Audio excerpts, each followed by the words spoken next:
I am so unworthy of getting to play a role in the kingdom of God. And I'm like so defeated, like emotionally and mentally, I'm just like defeated and drained to the point where like everybody I was running into this week, when they saw me immediately was like, what's wrong? Why did that bother me so much?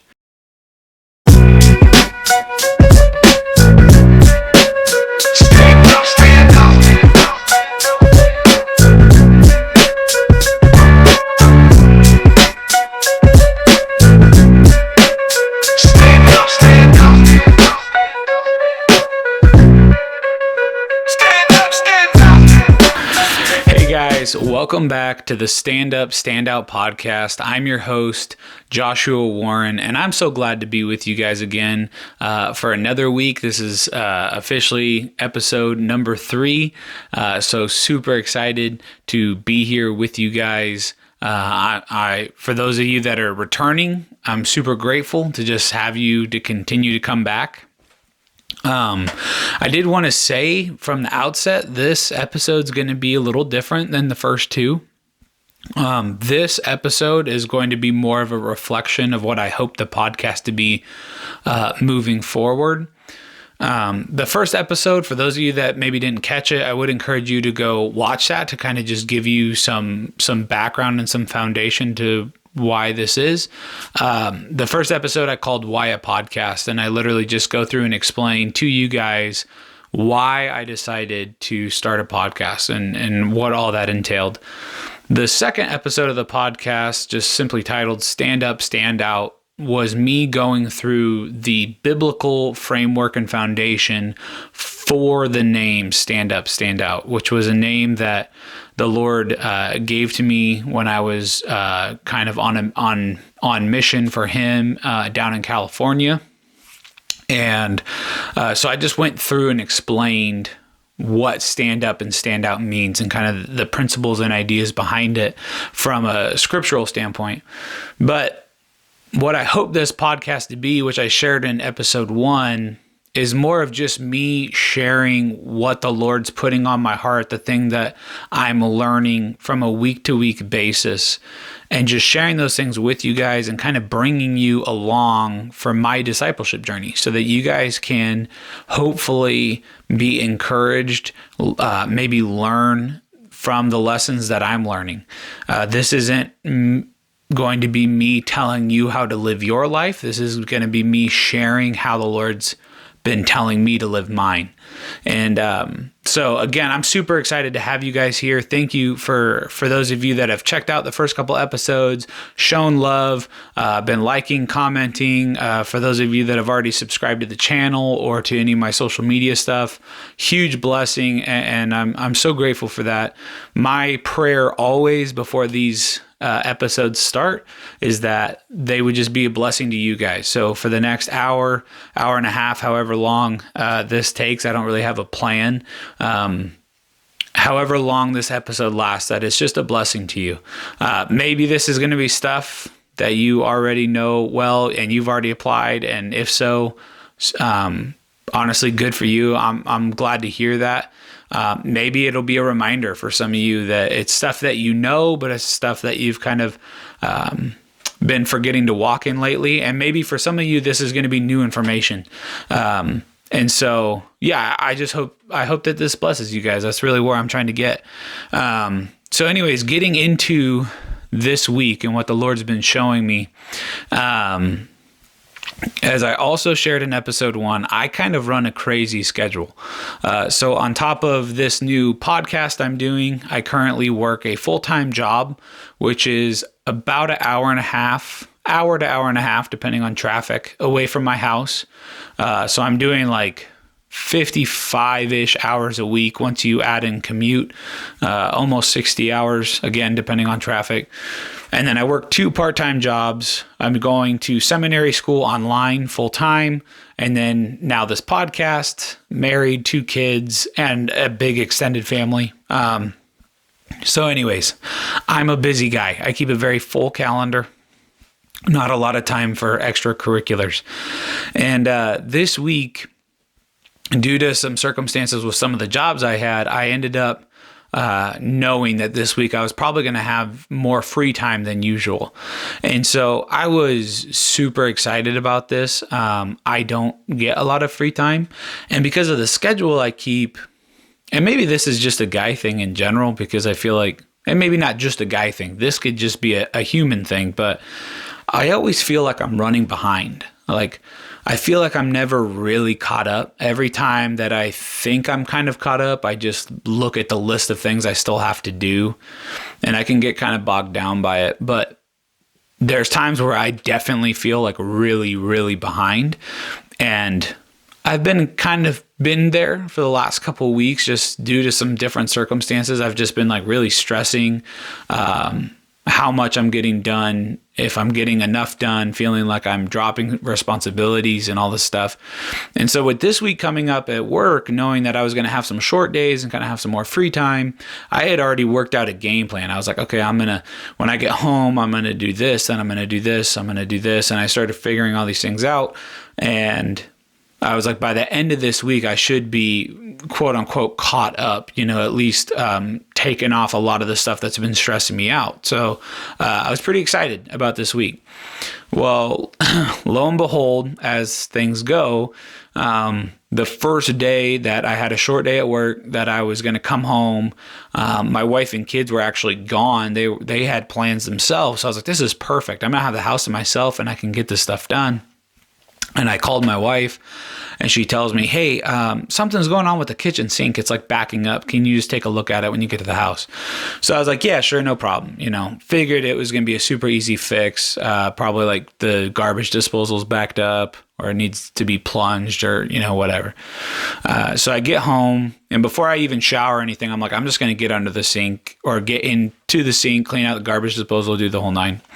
Well, that little adventure turned into 8 hours of me underneath the kitchen sink and running to the hardware store, trying to figure out where my line was clogged, because I emptied out the garbage disposal. I took apart all the plumbing underneath the sink, like the P-trap and everything, and plumbing's not my thing, but I took it all apart to try and figure it out. There was nothing in the line. But then I put it all back together, and then it backed right back up again. So I drained it again. Then I went to the hardware store. I got a bottle of the drain cleaner stuff. So I poured that down, waited an hour, chased hot water down it, and it still backed up, didn't fix it. So I got a 1/4-inch auger, which is like a big long fishing line thing that you snake it down your pipe, and then you crank it with a wheel, and it's supposed to spin around and help break up any clogs. And so I did that, and I did all 25 feet. I extended it all the way through the line as far as it would go, trying to scrape and clean whatever I could. Did that, put the whole thing back together, water backed up again, tore it all apart, and then I went out to the water connection out on the street and ogged 25 feet towards my house. Guys, I went all in. I'm probably explaining this way more than I need to. It was a long process, 8 hours. And at the end of the 8 hours, I had nothing to show for it. The sink was still not working.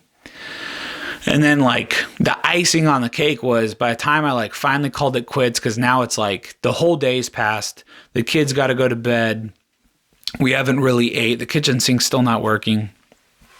I went to put the kitchen sink back together, all the P-trap and everything under the sink, and I put it all back together, and I was like, all right, I'm going to just pour more drain cleaner down here and let it sit overnight and hope that it fixes the problem.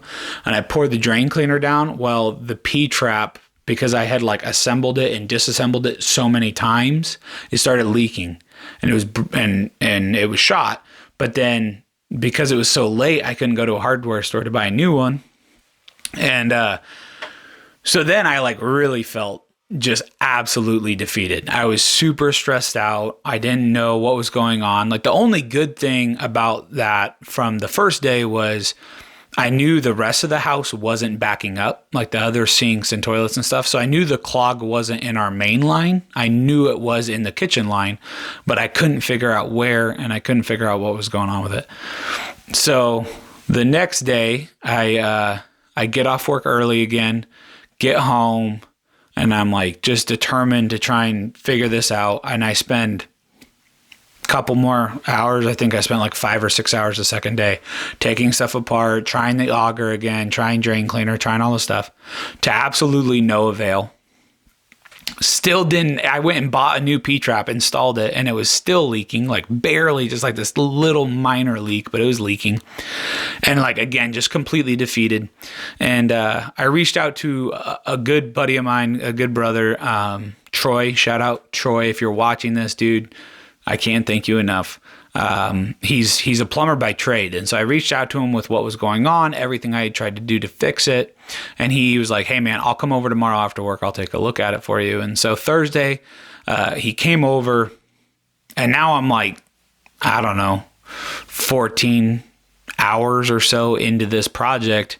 I haven't gotten any of my work done that I'm supposed to be getting done. Like all my schoolwork, all my other work for my part-time jobs, like nothing. I'm getting nothing done I'm supposed to. I am front sight focused on this kitchen sink because we're literally having to do our dishes in the bathroom sink. We don't have a kitchen sink. So it's just like total pain in the rear, and it's a huge inconvenience, and I'm trying to work on this, and I'm like so defeated, like emotionally and mentally. I'm just like defeated and drained to the point where like everybody I was running into this week, when they saw me, immediately was like, what's wrong? You know, like they could just like tell like something in my demeanor, like I just wasn't my normal self. And I was just like super defeated. And so anyways, Thursday after work, Troy comes over. He's got way better tools. He's way more equipped for this type of stuff.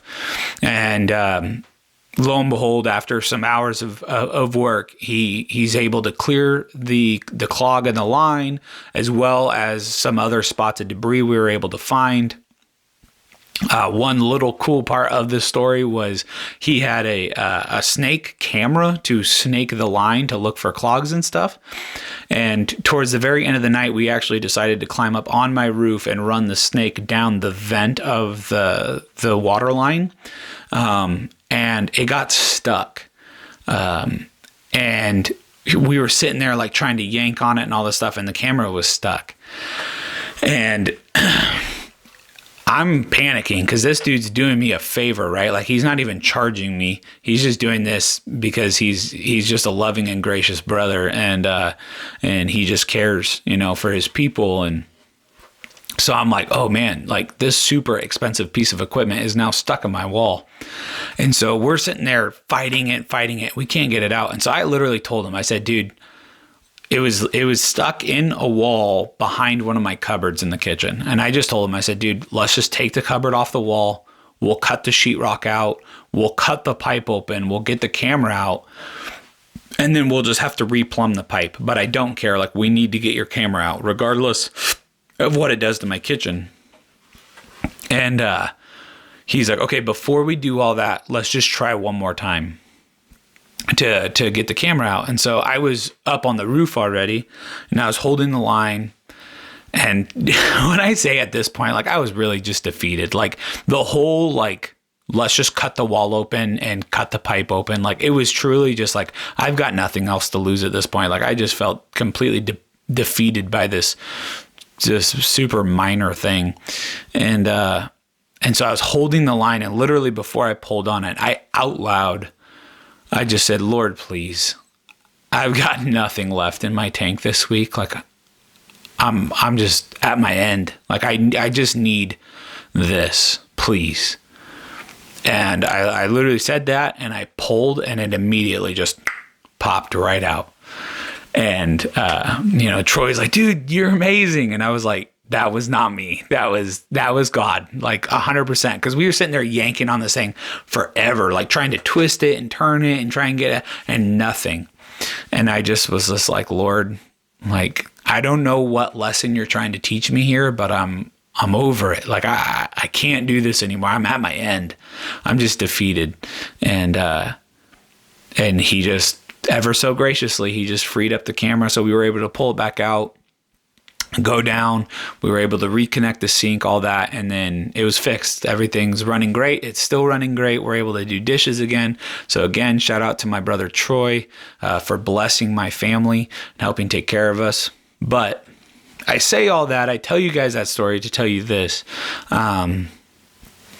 After that happened, I was in the car. Typically when I'm in the car, I'm listening to podcasts or audiobooks, and I was listening to one, and I just kind of had this moment where something in my spirit was telling me, like, you need to sit and talk for a while. And so I paused the podcast, and I just started talking to the Lord. And when I'm in the car, like, I talk to him like I'm talking to you guys right now. I talk out loud, like I'm on the cell phone with him. It's just how I process. It's just easier for me.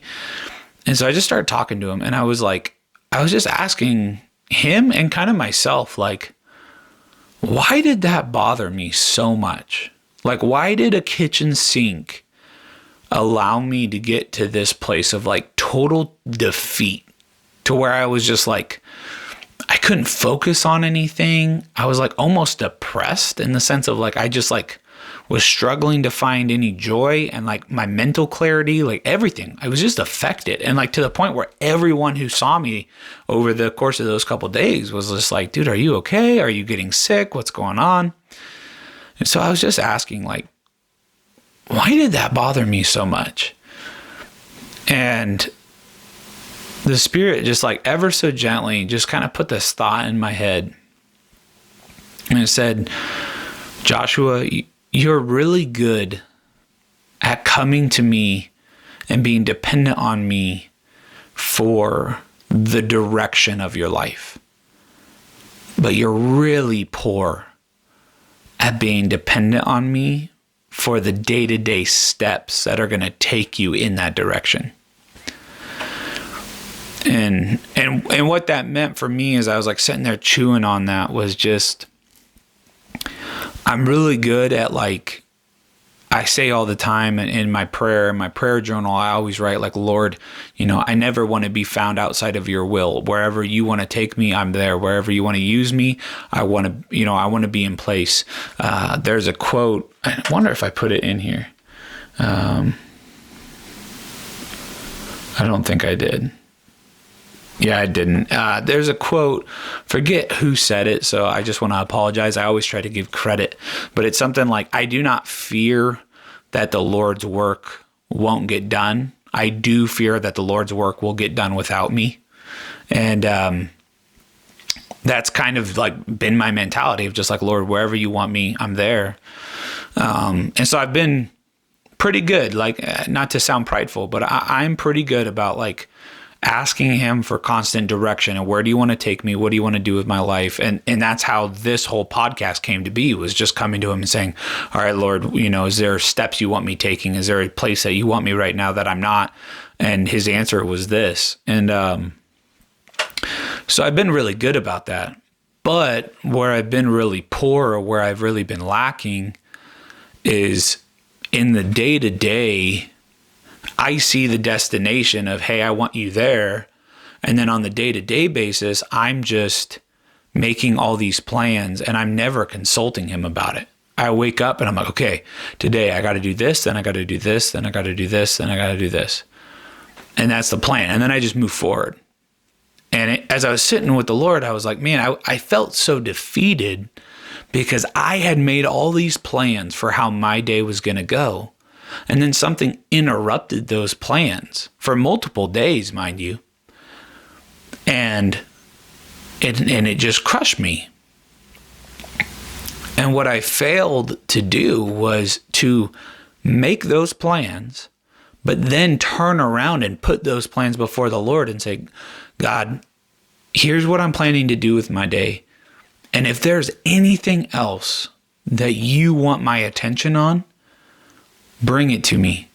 Lord, help my eyes to see what it is you want me focused on today. If there's somebody that needs to have a conversation with me, don't let me get so blindsided or blinded by my priority list that I go, I don't have time for this conversation because I got to do X, Y, Z.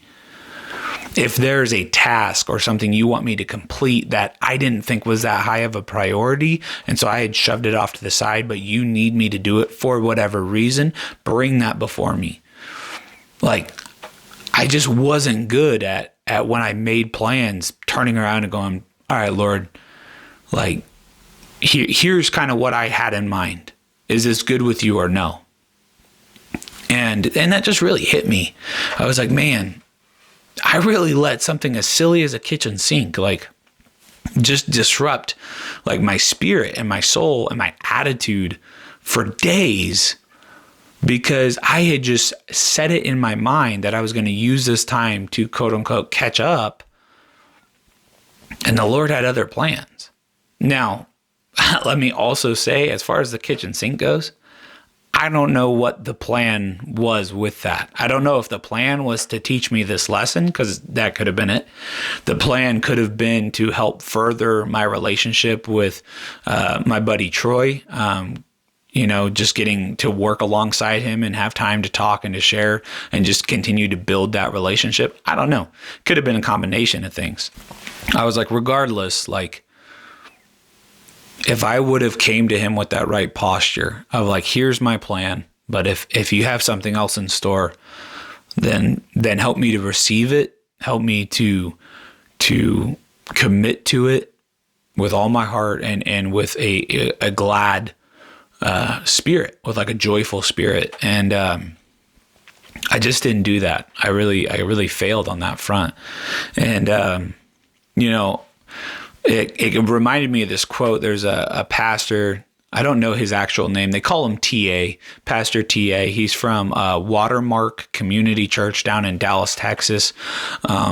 He spoke once at their young adult group called The Porch, which I don't know everything about Watermark. I'm not like associated with them. I literally found The Porch through a family member who recommended it to me, because it's a young adults focused ministry. And I've enjoyed a lot of their stuff. I haven't like deep dived all their material. This isn't me like sponsoring the Porch as far as like doctrinal issues. I honestly don't know where they line up on everything. I've just watched a few episodes here and there, some of their sermons and stuff. But anyways, their pastor TA once said, stress is a sign that you're looking inward, not upward. And that quote just kind of like popped out at me. And he may have been quoting someone else. I don't know. That's just where I heard it. But that quote kind of popped out at me as I was having this moment with the Lord in my car of like, I was so defeated and I was so stressed out because I was looking inward. I had made all these plans for me, what I thought was best, and I wasn't stopping to consider the plans of the Lord. And so, as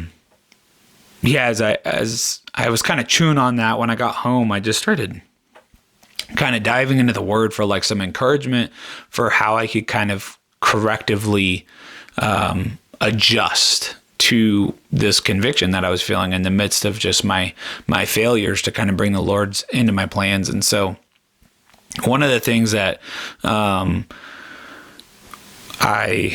knew off the bat was like, making plans is not a bad thing. I want to be clear about that. I'm not saying that like you should never plan anything. You should never work for anything or strive for anything. You should just leave everything up to God. I don't think that's biblical. I know based on biblical principle, we are called to work. Work was not a result of the fall. Man was put in the garden to work long before the fall ever happened. So work is not, a result of sin. Work is what we were called to do here on this earth. And there's a quote, I think I did put it in my notes. Yeah. Quote from James Engel, I think is how you pronounce his last name. But he says, God cannot work through his body if it is merely sitting in the church pews. I love that quote. But, it's the idea of like, we are called to work, not only to work with our hands and to provide, but also to do God's work. And so I just want to be clear to you guys. I'm not saying like, don't make plans, don't strive, don't try and grow, don't pursue things. That's not what I was getting out of this conversation with the Spirit. It was, you're doing all those things. You're striving towards these goals. You're asking for direction. And then the problem was I was almost overly ambitious to where God said, hey, go over there. And I didn't stop and ask, okay, well, how do you want me to get there? I just went, okay, I'll go over there. And so I started making all these plans. Okay, I'm going to do this, then I'm going to do this. And I just started moving without stopping and going, wait. Because I think one of the things is like, sometimes, at least for me, this could just be a me problem. But sometimes when I feel like God's calling me to something, I kind of, in my head, I almost visualize it like he calls me, he's standing next to me and he goes, hey, I want you to go over there. And then it's up to me to kind of walk my way over there. And then when I get over there, he's already there waiting for me. But in reality, he's walking alongside me the whole time. And the question is, am I going to consult him for advice on the travel path, or am I just going to take it off on my own and he's just going to be along with me for the journey anyways? And excuse me. And so it was just one of those things of like, I should strive to work. I should want to work, not only for the kingdom, but also to provide for my family. But I need to be willing to lay down my plans for what I think I need to be doing and put them before God. So I did pull up a couple of quick verses about being called to work. Colossians 3:23, whatever you do, do your work heartily as for the Lord rather than for men. And 1 Timothy 5:8, this is like about as clear as you can get. If you're ever wondering if God signs off on like people who are just like, I'm not going to work because God's just going to provide, and I'm not going to try and hold down a job or nothing. If you've ever questioned about whether or not that's biblical, just read 1 Timothy 5:8. It says this: but if anyone does not provide for his own, and especially for those of his household, he has denied the faith and is worse than an unbeliever. Now, I do just want to quickly point out here, it says his household, his own. If anyone does not provide for his own. So I do want to point out, men especially, we are called and designed and purposed to provide. That is our job. Sorry. It's late, so my my voice is getting a little weird because it's like midnight right now. But anyways, 1 Timothy 5:8, man. If you do not provide for your own, you are worse than an unbeliever and you've denied the faith. That's like as black and white as you can get as far as God's heart attitude towards whether or not we're called to work. We are absolutely called to work, especially as men. We are called to provide, to make a way. That is one of our duties. Women also work. They work in different ways. Men's job is to provide. And so without a doubt, from a scriptural standpoint, we are in fact called to work. But on the other side of that, inside of the work, we need to trust God. And so there's that quote, that saying, pray like it depends on him and work it like it depends on you. And that's kind of, again, one of those quotes that just was like rotating in my head because I kind of thought I was living up to that. I'm working really hard. I run a crazy schedule. I basically have no downtime from, during the week, I'm up at 3 or 4 in the morning for work. And then I'm usually up till like 10, 11 o'clock at night, which I am not prescribing. I am not saying to do that. It's a terrible schedule. It's not good for your health. I recognize that. But for the season I'm in right now, it's what I'm called to do. So this is not a prescription, it's a description. Okay. I'm telling you what I'm doing right now. I'm not recommending it. But I'm saying that to say, like, I'm working really, really hard. I'm planning every little second of my day. My lunch breaks at my 9 to 5, I use to work on my other jobs and on my podcast. And I'm constantly, I'm using my commute to listen to things that I need to listen to for school, like my lectures. And I'm doing all these tiny little things to just really work hard. And I'm doing it because I feel called in this direction for the Lord. So I really thought I was walking this out. Like, I'm working and I'm doing all this. I'm, as Colossians says, I'm doing my work heartily as to the Lord. But what I failed to do was to just bring him into the daily conversation and allow for him to correct my course and go, I don't want you working on this today. I need you over here. Or I need you to neglect your work over here today because I need you to go have a conversation with this person. I had failed to see where the priorities were. And I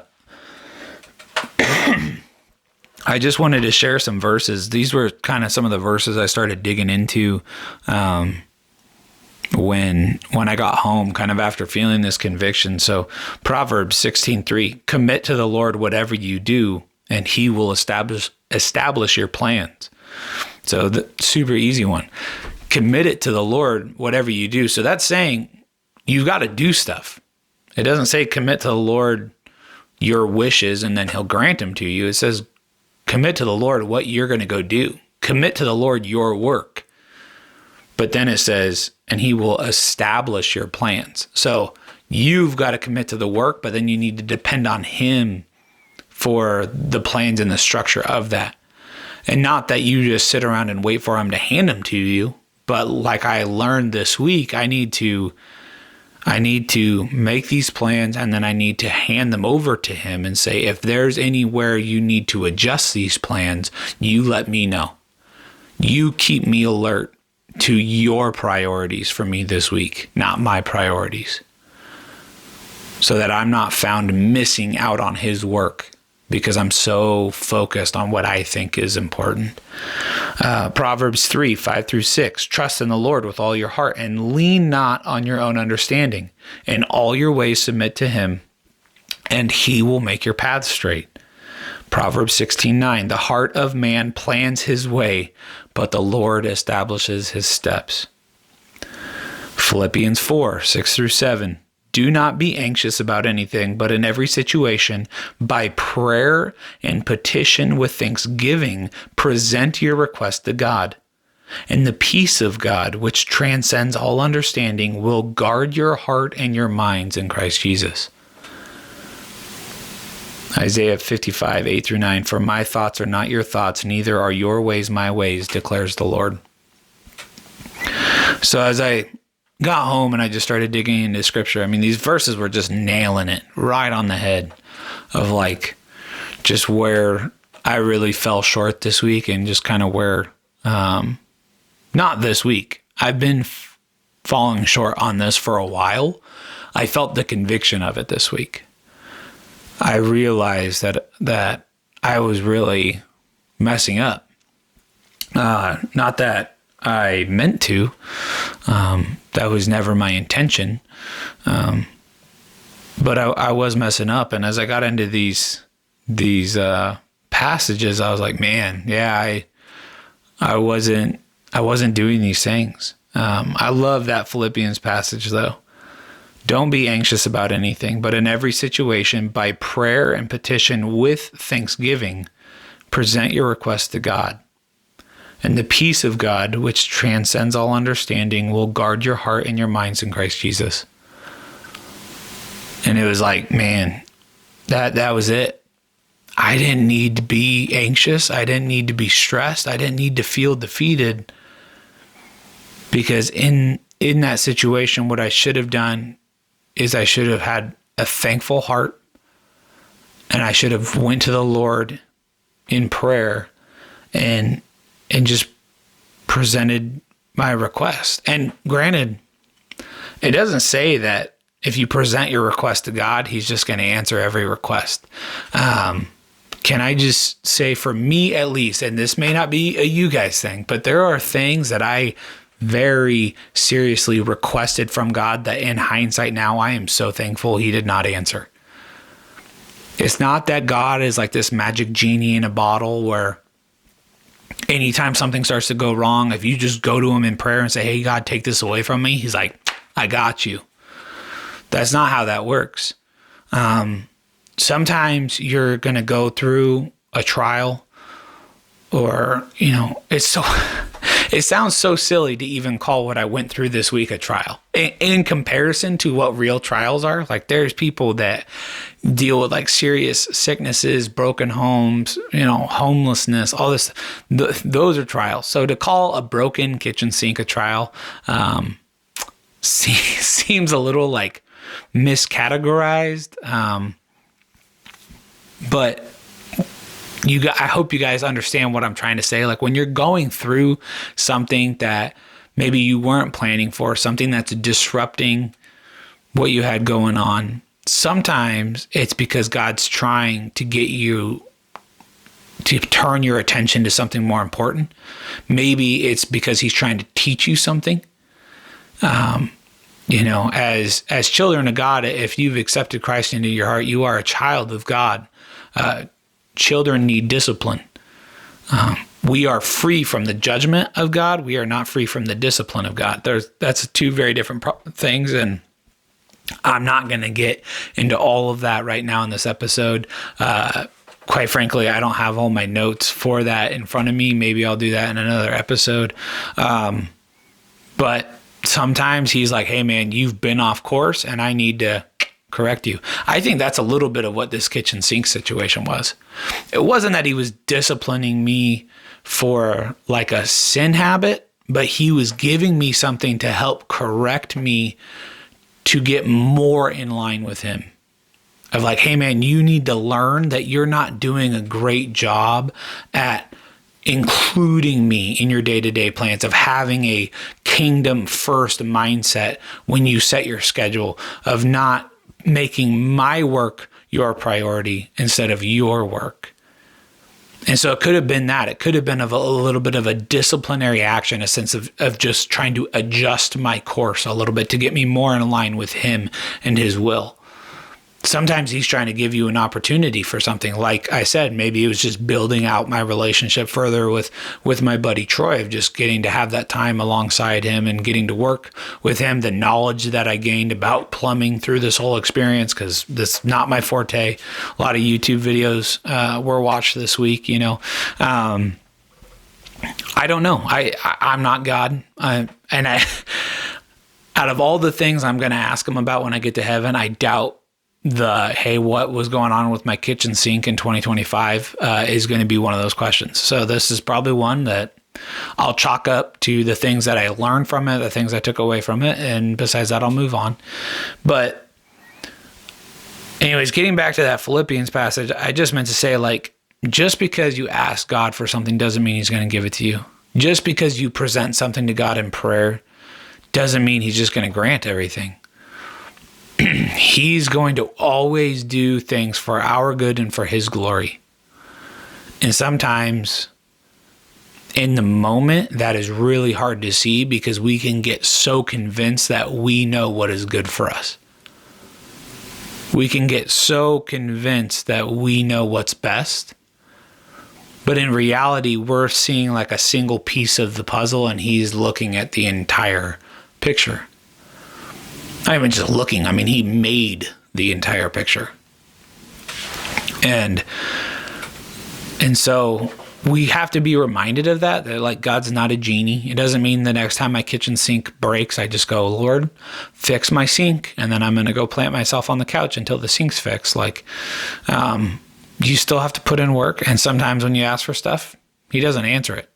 I mean, I was praying when I got home the first day that I was going to take a plunger to my kitchen sink and it was going to be fixed in like 30 seconds and I could get on with my day.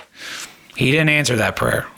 And then an hour in, 2 hours in, 3 hours into the first day, I'm praying, Lord, please just fix it. Still didn't answer the prayer. It took 3 days. But there's been other prayers in my life that he's never answered. And a lot of them that I look back now on, I'm really grateful that he didn't, because if he had just given me over to my own ways, I would have missed out on some really great opportunities and some great blessings. And so I do want to just say that also. Like, I want to make sure I'm being clear that my view on God is not just, wish it or pray it and it's yours. I know like the whole prosperity, is that what it's called? The prosperity gospel idea is really popular nowadays with people. This whole like, just set your mind to it, pray it, wish on it, and God will grant it to you, or give X amount of money to the church and God will automatically turn around and, return your money tenfold, or whatever, like weird stuff they get into. I personally have never seen anything biblically that supports that message. But that's a whole nother conversation. The point of what I'm trying to get at is just, we got to make sure that we are setting our expectations right. So here it says, present your request to God, and the peace of God, which transcends all understanding, will guard your hearts and minds in Christ Jesus. So he's saying, if you present all these things to God and you request things of God, he will grant you peace. It doesn't say he'll just grant you what you ask for. And so sometimes the Lord's like, no, I can't give you what you're asking for, but I can give you peace in that. And I've seen that play out too. There has been times where things have not gone my way, and in the midst of it, everyone's kind of telling me like, hey man, you should be kind of freaking out right now based on your situation. And I'm like, no, man, I'm good.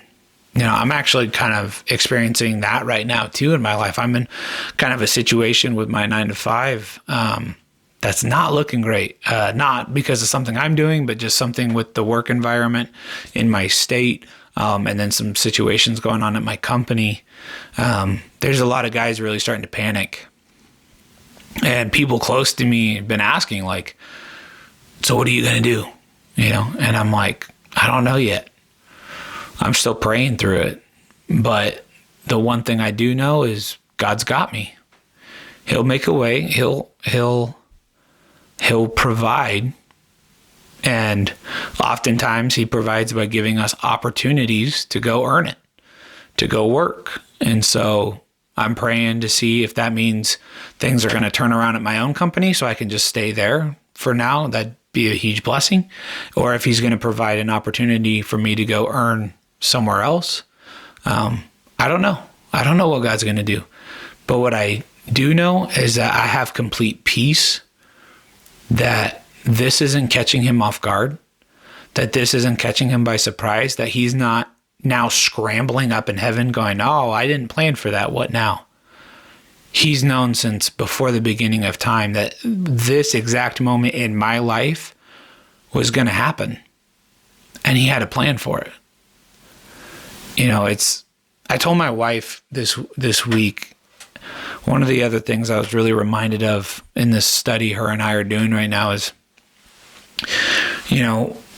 at least, again, this is a me thing, but like sometimes I forget that the same God who literally spoke the universe into existence is the same God that I talk to every day, that walks alongside me, whose spirit dwells inside of me.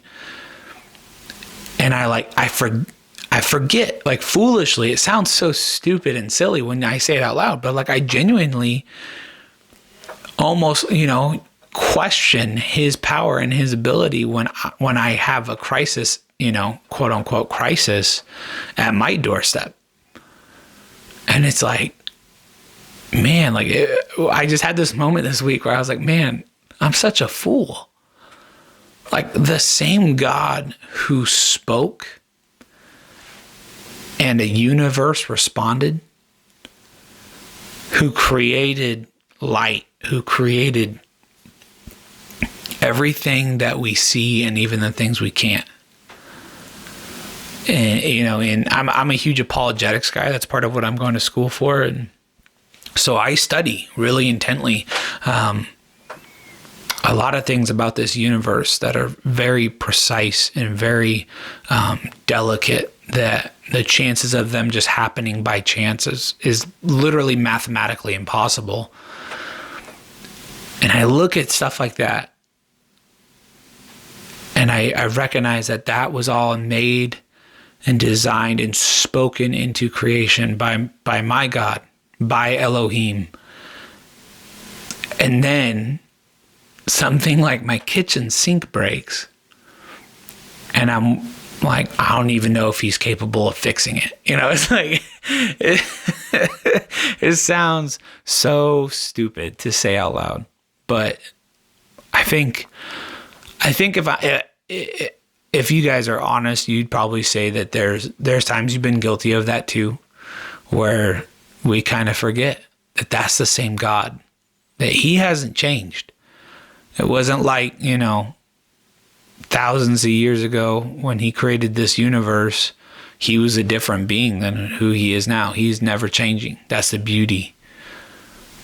And so the same God who spoke is the same God who walks with me today, who still speaks to me today, who gives me direction and guidance and all these things. And so it's like, I can have peace, man. I can have peace in my spirit and in my soul that God's got me. I don't have to stress these things. Now, again, that doesn't mean I put my feet up on the couch and I just wait for him to drop $1 million in my bank account. I got to go out there and work, but he will always provide a way. And, I'm forgetting the exact reference, but, there's the passage in the Gospels. I think it's in multiple of the Gospels, but of Jesus saying look at the flowers and the birds. Like, if God cares for these, how much more do you think he cares for you? Like, we are the only thing in creation that was designed in his image that he said was very good. So how much more do you think he cares for you? Like, you were literally formed. We were all formed inside of his image. And we look and see the way that he cares for wildlife, and then we turn around and question whether or not he's going to take care of us. It's like, of course he is.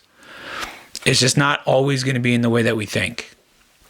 It's not always going to mean easy roads, easy access, always getting exactly what we ask for. Sometimes it means he's going to provide for you financially by giving you an opportunity to earn it. And sometimes he's going to provide for you relationally by putting you in the midst of something that's going to require you to start pulling other people in around you and bringing people into your fold to build those relationships. He provides in his own ways that he sees fit, that is ultimately for our good and for his glory. It's not that he just provides the way that we would want him to provide. And thank God for that. Let me just say that off the rip. Thank God for that. I do not want a God who thinks as simple-mindedly as I do. I'm thankful for all the times I have prayed and asked for things and he's told me no. Because every single time it's turned out better than I could have hoped for. Different, but better. So one of the last things I wanted to share was in Psalms 118 verse 8. It said, "It is better to take refuge in the Lord than to trust in people." And when I looked up this word refuge, the definition for it says to seek refuge, to flee for protection, to put trust in God, to confide or hope in God. So you can literally read this passage as, it is better to trust in God than to trust in people, or it is better to have hope in God than to trust in people. And I think that's really hitting the nail on the head for this week, was we read that and we go, well, yeah, I'm not going to put my trust in other people. No, but you put trust in you. And you is people. Like, that's very poor grammar, but you is people. And so I think another way we could say this is it's better to take refuge in the Lord than to trust in man or mankind or humans. Because we see that and we will go, well, yeah, I'm not going to put my hope in other people. No, but you put hope in yourself. You put trust in yourself, and you is people. And so we need to turn that around. We need to put our hope, we need to put our trust in the Lord. We need to stop banking on ourselves all the time. We need to stop being so dependent on ourselves for the answers and for the steps that we need to take. That's what the Lord was just really showing me this week. Was like, I need to be better about bringing these things to the Lord and just laying them at his feet and going, all right, Lord, here's what I have planned, and you do with it what you want. If you want me to change the plan, completely, erase the chalkboard and start over again, whatever it looks like, I'll do it. But I need to start doing this on a daily basis. I need to start being dependent on you. Great mentor of mine, Mike Thibodeau, an amazing man, just very full of godly wisdom, who's been a great friend and mentor to me. He says, what's the quote? Prayer is the practice of dependency. And so I think one of the ways that we can kind of get like a spiritual thermometer for how well we are being dependent on God is like, how often are we praying? How much time during the day do I spend in prayer? Is it before every meal a 5-second, hey, thanks for this food? Lord, please bless this Big Mac and 3 fries and McChicken, to my body, silly prayer like that.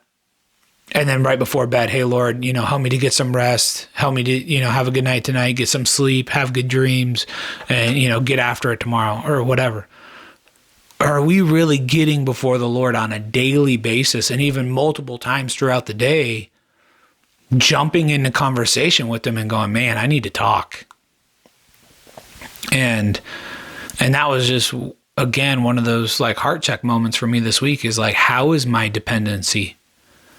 I pray every morning on my way to work. Like I said, I've got like an hour to hour and a half, depending on traffic, commute in the morning. And so I spend usually about half my drive, sometimes more, in prayer. And I pray for my wife, I pray for my kids, for my home, for myself, as I'm headed to work, that I would just have a mission first mindset, that I would seek out opportunities to talk about the Lord with my coworkers. I pray for my extended family, my parents, my siblings, my nieces and nephews. I pray for stuff going on at my other jobs. I pray about everything. I just spend time talking with the Lord every morning. I get, good half hour, 45 minutes, sometimes a full hour or so, just getting to talk with him. But the one thing that I wasn't talking to him about or consulting him on was my plans for the day. And so for the last 2 days, that's changed. Every morning when I spend time in prayer, I'm literally like I'm talking to you guys right now. This is how I talk to God, especially in the car. It's just easier for me to stay focused, is to just talk out loud. Like, yes, he knows what's going on in my heart. He knows my thoughts before they're even my thoughts, but it just helps me to stay focused and on task if I'm just verbally speaking, like audibly speaking out loud. And so I literally just started as part of my prayer time going, okay, Lord, so here's what's on my docket for the day. I've got this, I've got this, I've got this, I've got this. And I walk them through my whole calendar. And then I just finish that by going, you change whatever you need to change. Help me to stay alert to your movement, to things that you need me doing for your kingdom. Put those things before me. That's part of that 1 Corinthians 16:13 that I shared in the second episode of this podcast about staying alert. It's like you need to stay alert to the movements of the enemy, but you also need to stay alert for the movements of God and where he may want you going. And that's on a daily basis. So I just pray, like, Lord, regardless of what I have planned, if there is work that you want done around me that I can partake in, make me alert to those things so that I can change my plans and jump over to you. And then throughout my day, for the last 2 days, anytime my plans have needed to change, I've again brought that before the Lord and just been like, all right, Lord, I'm kind of feeling like a nudge from you to head in this direction, or I'm seeing this need or this thing here that I think takes priority, or whatever it may be. And so then I'm just praying real quickly, I'm going to adjust to this. And if this isn't where you have me, let me know. Like do something, whether that's just giving me a feeling in my spirit or doing something to literally like close the door for whatever this thing is. But whatever it is, you let me know. And again, then I'll come back to you and I'll adjust accordingly. And so I'm just trying to build this dependency on him that like, I don't take a step without you. Not because I'm incapable, but because I don't see the whole picture. It's kind of like this illustration just kind of came to my head, but there's like the game that you play, I like one of the big moment, like more famous moments that I can think of is in the show The Office, which I love. I don't know if you guys are fans, but there's one episode where they're doing these beach games, and one of the games they play, they have two people like in teams, and one person is blindfolded and they have an egg on a spoon, and they have to walk like down the beach around some obstacles, and then they have to walk around a rock and back without dropping the egg off the spoon. And they're doing the whole thing based on the person that's their teammate who's giving them direction. So they're saying, wait, stop, turn to the left, and whatever. And so it being a comedy show, they put their own twist on it and people start doing all sorts of funny stuff. But it's kind of like that. My walk, I shouldn't say our walk. I mean, I do think this is helpful for anybody, but for me, what I've been feeling this week is that my walk needs to be more like that. That I'm waiting on his instruction and his word for every single step, not because I'm incapable of walking, but I'm incapable of seeing where I'm supposed to be going.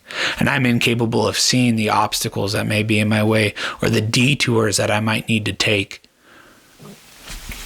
Because there might be a hazard up ahead that I can't see, but also because sometimes those detours are to allow me to participate in his work for his kingdom.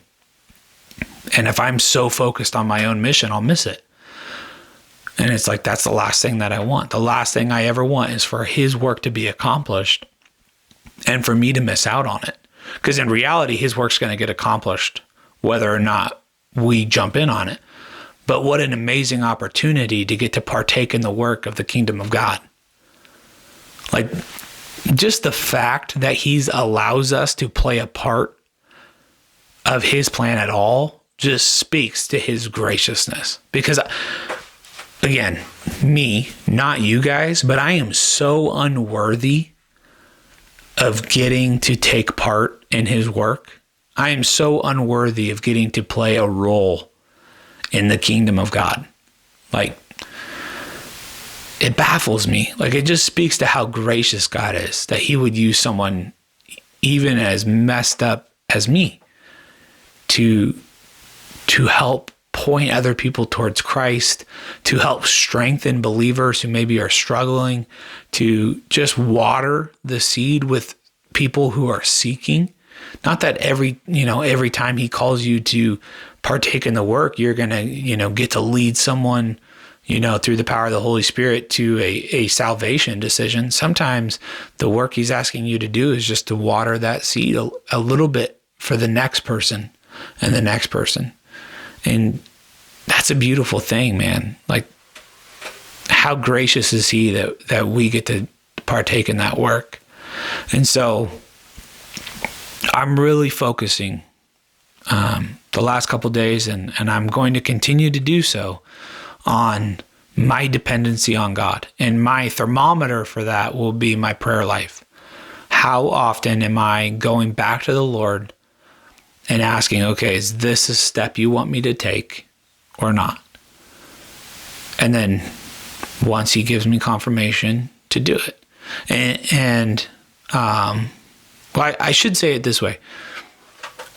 With like the day-to-day stuff, it's not, hey, you have to confirm that this is what you want me doing and then I'll do it. It's, Lord, I'm going to start walking down this road, and then you let me know if there's an obstacle in the way or a detour that I need to take.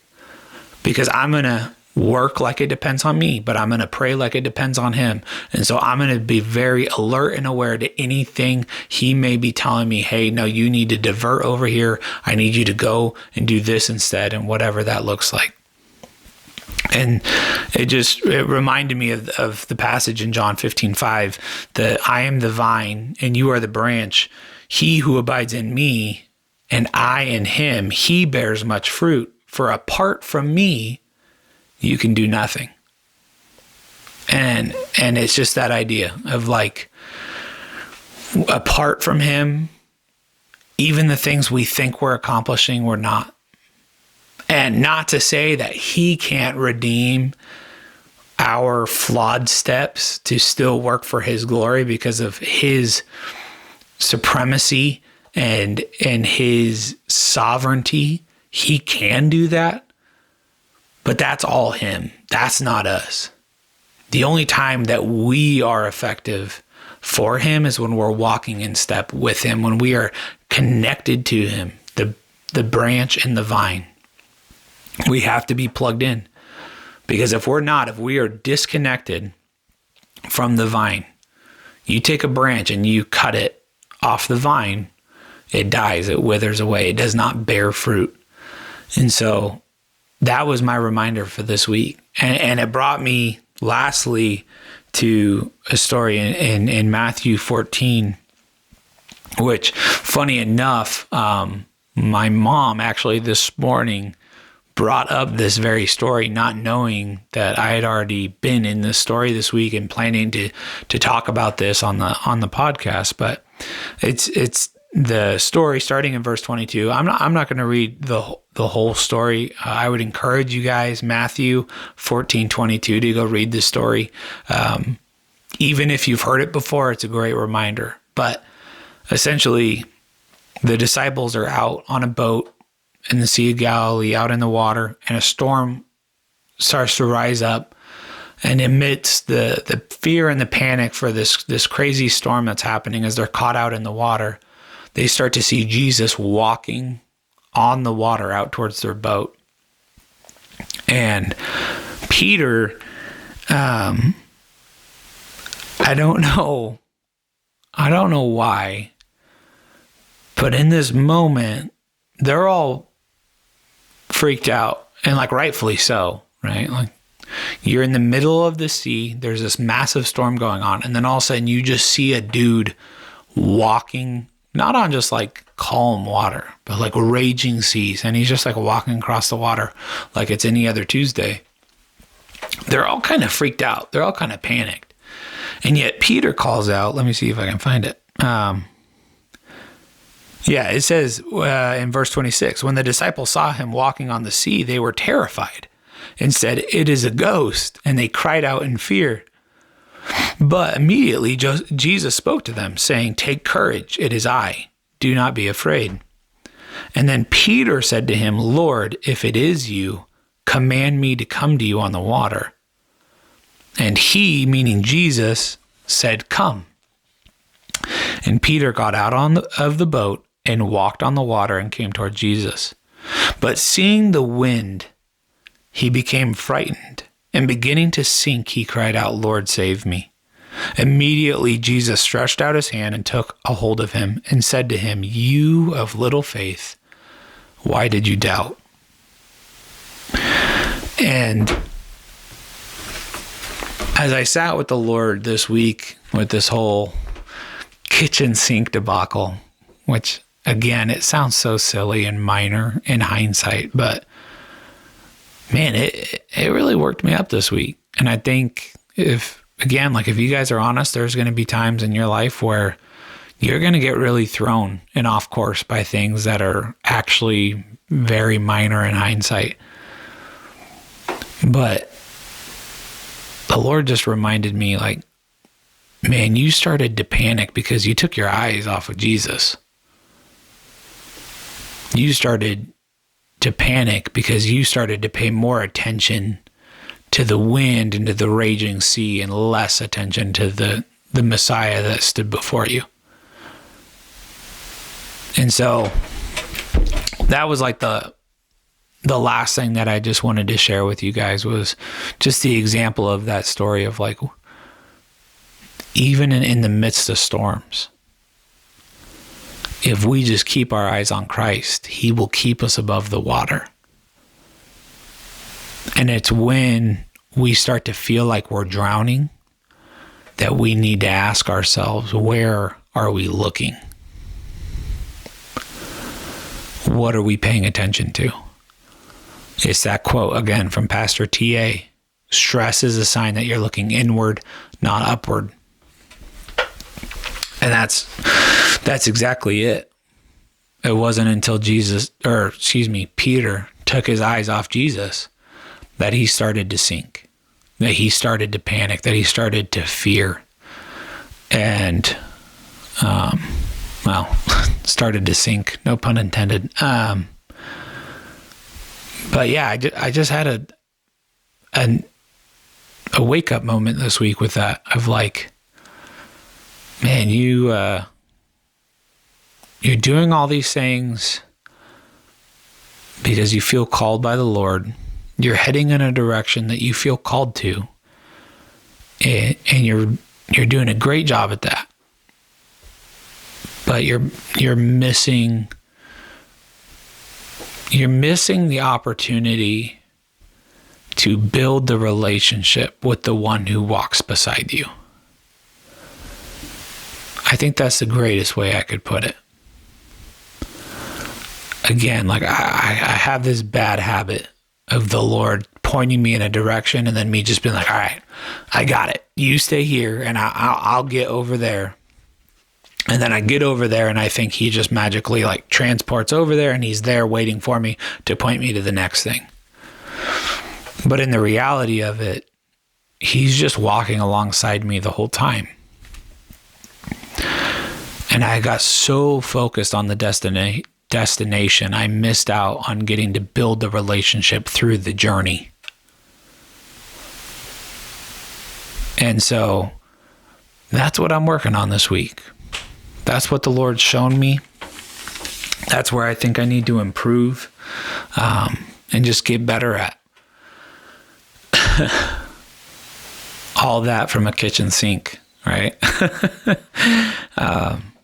But yeah, I wanted to share that with you guys. That was one of the big things. Like, I learned little things throughout my week, but that was like the big application point, the big focus for me. Was just how well am I really depending, and how well am I doing at bringing my plans before the Lord and really trusting in Him over myself on a daily basis, not just for the big things, but for every little thing in between. I got some room to grow in that area, and I'm almost positive that I'm going to relearn this lesson a lot more times in my life. There will be seasons where I will be reminded, and I'll probably spend the rest of my life here on earth trying to get better at this principle, but never perfect it, because I'm human and I'm flawed.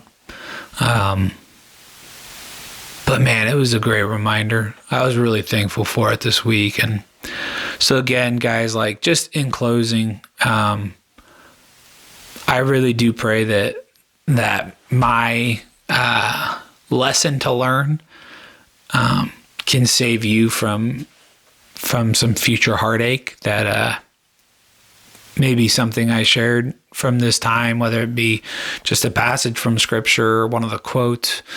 You guys will learn very quickly watching this podcast. I'm a big quotes guy. I don't have very many original ones, I don't think, but I love a good quote. I love the book of Proverbs, because basically every single verse of Proverbs is just like a banger quote once you understand the proper context of it. Because some of the ones you read, you're like, I don't even know what that means. But it's like once you understand the context of what Solomon wrote, Proverbs, they're bangers. So I'll be sharing a lot of those, but I just pray that this, hour